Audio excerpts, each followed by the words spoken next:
The attack on Pearl Harbor, also known as the Battle of Pearl Harbor, the Hawaii Operation or Operation AI by the Japanese Imperial General Headquarters, and Operation Z during planning, was a surprise military strike by the Imperial Japanese Navy against the United States naval base at Pearl Harbor, Hawaii Territory, on the morning of December 7, 1941.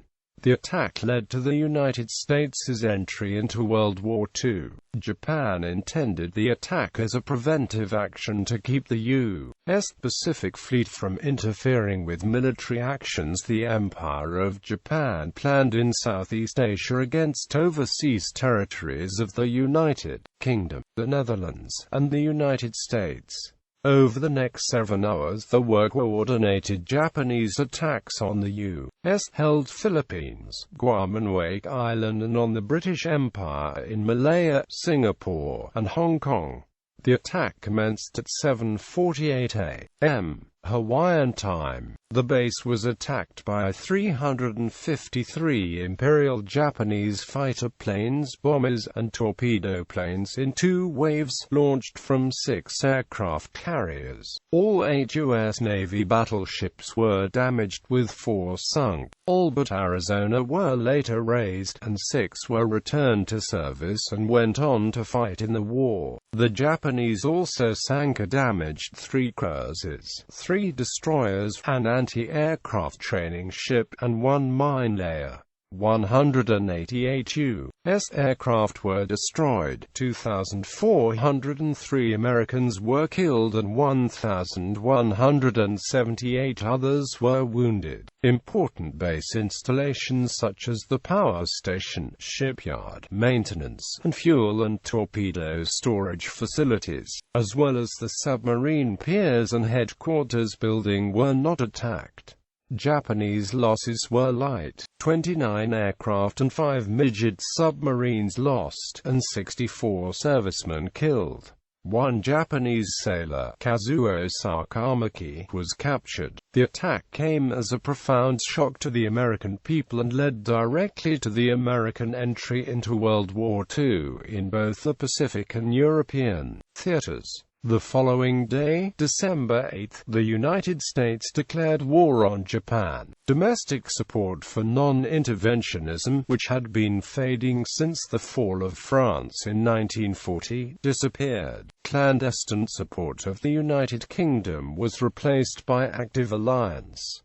Subsequent operations by the U.S. prompted Germany and Italy to declare war on the U.S. on December 11, which was reciprocated by the U.S. the same day. For the 1950s, several writers allege that parties high in the U.S. and British governments knew of the attack in advance and may have let it happen with the aim of bringing the U.S. into war. However, this advanced knowledge conspiracy theory is rejected by mainstream historians. There were numerous historical precedents for unannounced military action by Japan. However, the lack of any formal warning, particularly while negotiations were still apparently ongoing, led President Franklin D. Roosevelt to proclaim December 7, 1941, a date which will live in infamy, because the attack happened without a declaration of war and without explicit warning. The attack on Pearl Harbor was judged by the Tokyo trials to be a war crime.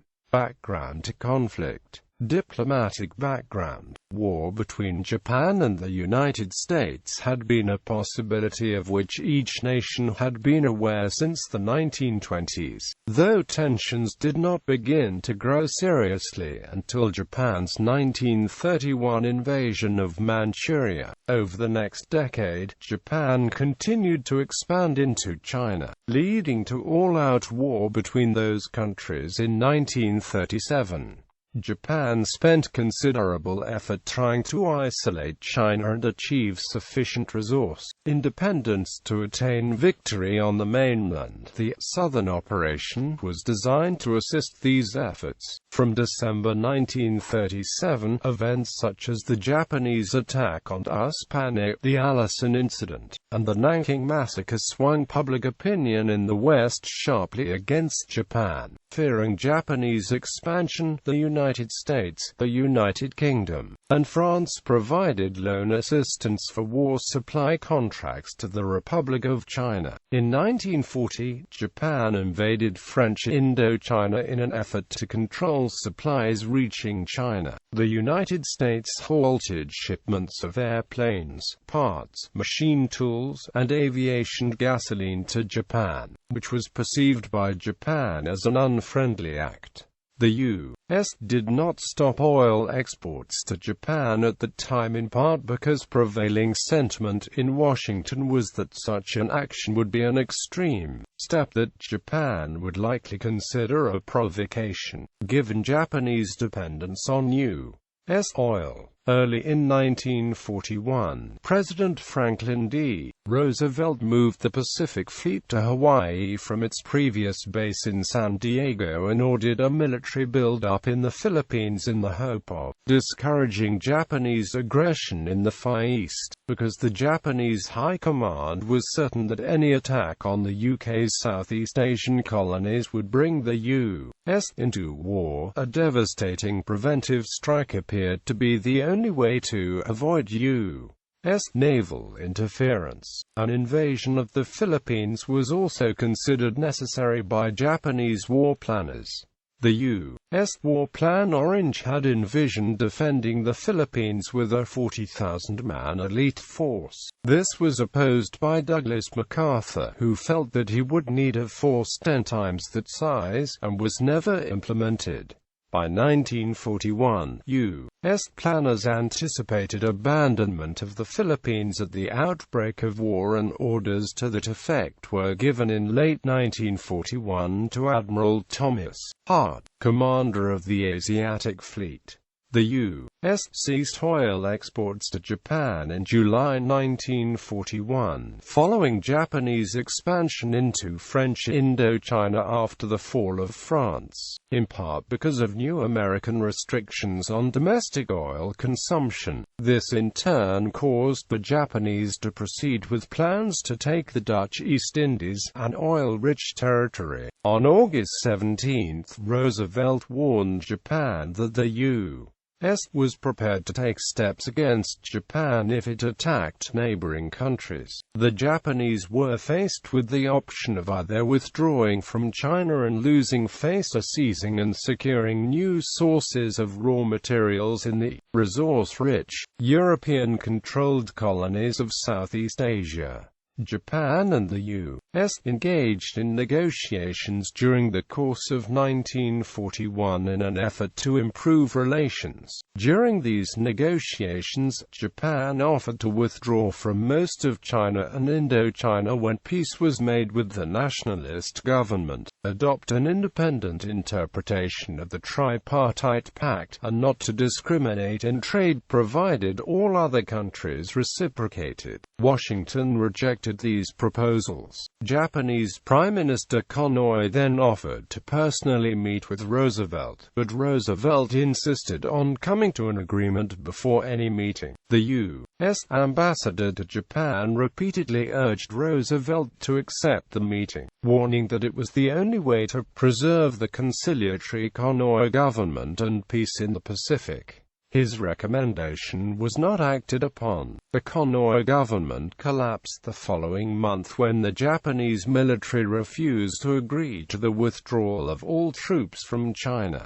Japan's final proposal, on November 20, offered to withdraw their forces from southern Indochina and not to launch any attacks in Southeast Asia provided that the The UK and the Netherlands ceased aiding China and lifted the sanctions against Japan. The American counter-proposal of November 26 required Japan to evacuate all of China without conditions and conclude non-aggression pacts with Pacific powers. However, the day before the Hull Note was delivered, on November 26 in Japan, the main Japanese attack fleet left port for Pearl Harbor. Military planning. Preliminary planning for an attack on Pearl Harbor to protect the move into the southern resource area had begun very early in 1941 under the auspices of Admiral Isoroku Yamamoto, then commanding Japan's combined fleet. He won assent to formal planning and training for an attack from the Imperial Japanese Navy General Staff only after much contention with naval headquarters, including a threat to resign his command. Full-scale planning was underway by early spring 1941, primarily by Rear Admiral Ryunosuke Kusaka, with assistance from Captain Minoru Genda and Yamamoto's Deputy Chief of Staff, Captain Kamito Kuroshima. The planners studied the 1940 British air attack on the Italian fleet at Taranto intensively. Over the next several months, pilots trained, equipment was adapted, and intelligence collected. Despite these preparations, Emperor Hirohito did not approve the attack plan until November 5, after the third of four imperial conferences called to consider the matter. Final authorization was not given by the emperor until December 1,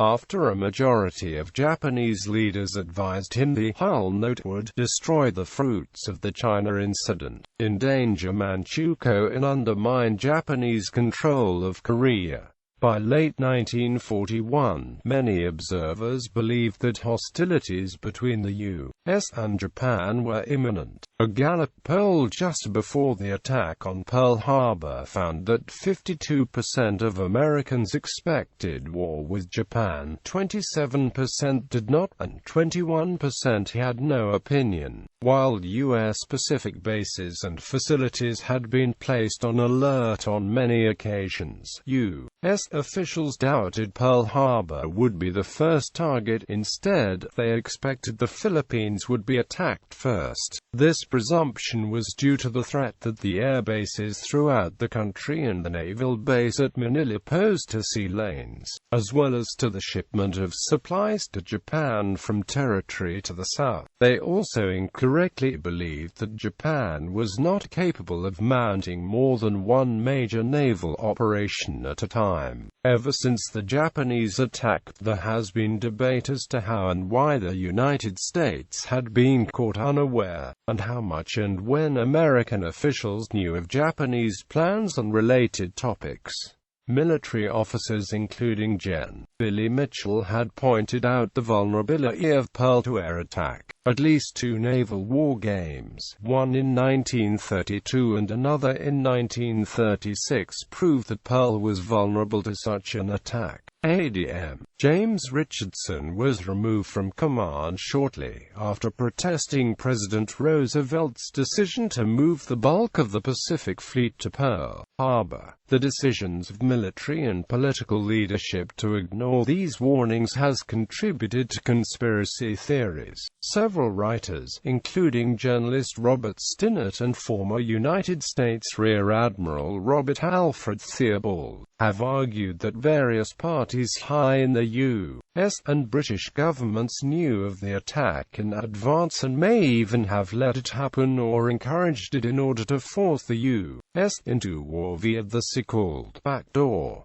However, this Pearl Harbor advance knowledge conspiracy theory is rejected by mainstream historians. Objectives: the Japanese attack had several major aims. First, it intended to destroy important American fleet units, thereby preventing the Pacific Fleet from interfering with Japanese conquest of the Dutch East Indies and Malaya, and to enable Japan to conquer Southeast Asia without interference. Second, hand. It was hoped to buy time for Japan to consolidate its position and increase its naval strength before shipbuilding authorized by the 1940 Vincent Walsh Act erased any chance of victory. Third, to deliver a blow to America's ability to mobilize its forces in the Pacific. Battleships were chosen as the main targets, since they were the prestige ships of any navy at the time. Finally, it was hoped that the attack would undermine American morale such that the U.S. government would drop its demands contrary to Japanese interests, and would seek a compromise peace with Japan. Striking the Pacific Fleet at anchor in Pearl Harbor carried two distinct disadvantages. The targeted ships would be in very shallow water, so it would be relatively easy to salvage and possibly repair them, and most of the crews would survive the attack, since many would be on shore leave or would be rescued from the harbor. A further important disadvantage, this of timing, unknown to the Japanese, was the absence from Pearl Harbor of all three of the U.S. Pacific Fleet's aircraft carriers. IJN top command was so imbued with Admiral Mahan's decisive battle doctrine, especially that of destroying the maximum number of battleships, that, despite these concerns, Yamamoto decided to press ahead. Japanese confidence in their ability to achieve a short, victorious war also meant other targets in the harbor, especially the Navy Yard, oil tank farms, and submarine base, were ignored, since, by the thinking, the war would be over before the influence of these facilities would be felt.